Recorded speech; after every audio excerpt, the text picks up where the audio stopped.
বিএনপির চেয়ারপারসন ও সাবেক প্রধানমন্ত্রী বেগম খালেদা জিয়ার দ্রুত সুস্থতা কামনায় বরিশালের গৌরনদীতে দোয়া মোনাজাত অনুষ্ঠিত হয়েছে।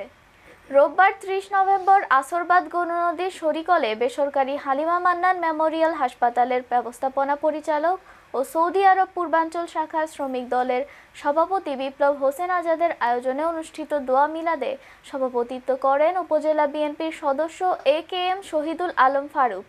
অন্যান্যদের মধ্যে উপস্থিত ছিলেন উপজেলা বিএনপির সদস্য জামিল হোসেন পানু, শরিকল ইউনিয়ন বিএনপি নেতা মাসুম মৃধা, রুহুল আমিন মৃধা, ইউনিয়ন যুবদল নেতা জসিম উদ্দিন, মাসুম হাওলাদার, পনির মৃধা সহ অন্যান্য নেতৃবৃন্দ।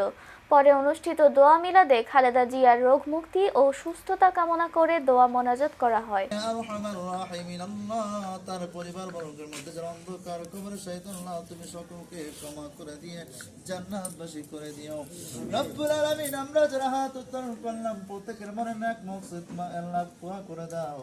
সকলের মনে দেশের মানুষ জানে আমাদের আপসী নেত্রী, দেশ নেত্রী, সাবেক 3 বারের সফল প্রধানমন্ত্রী বেগম খালেদা জিয়া দীর্ঘদিন পর্যন্ত এবারকার হাসপাতালে চিকিৎসাধীন আছেন।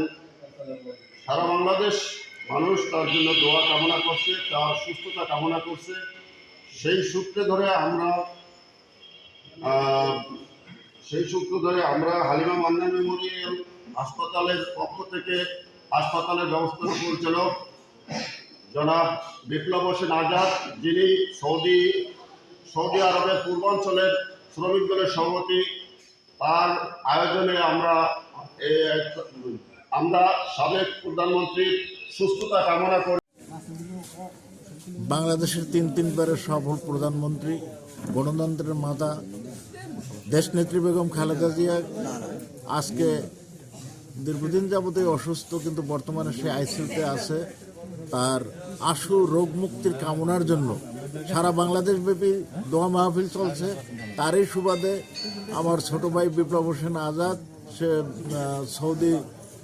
সৌদি আরব শাখার সে সভাপতি, তার উদ্যোগে আজকে এখানে আমরা এই বেগম খালেদা জিয়ার রোগ মুক্তির জন্য দোয়া কামনার জন্য মিলাদ মাহফিলের আয়োজন করছি।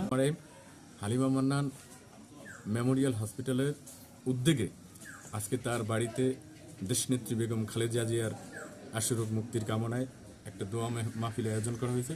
সেই মাহফিলে দোয়া অনুষ্ঠানে আমরা এলাকাবাসী সবাই উপস্থিত থেকে খালেদা জিয়ার জন্য দোয়া করছি এবং পাশাপাশি বিপ্লব হোসেন আজাদ ভবিষ্যতে তার হালিমা মান্নান মেমোরিয়াল হসপিটাল যাতে ভালো চলে এবং জনসেবা করতে পারে, সেই উদ্দেশ্যে আমরা আরও জানি তার দেশনেত্রী বেগম খালেদা জিয়ার ইয়েতে কাজ করতে পারে, সেই আশাবাদ রেখে আমি শেষ করি।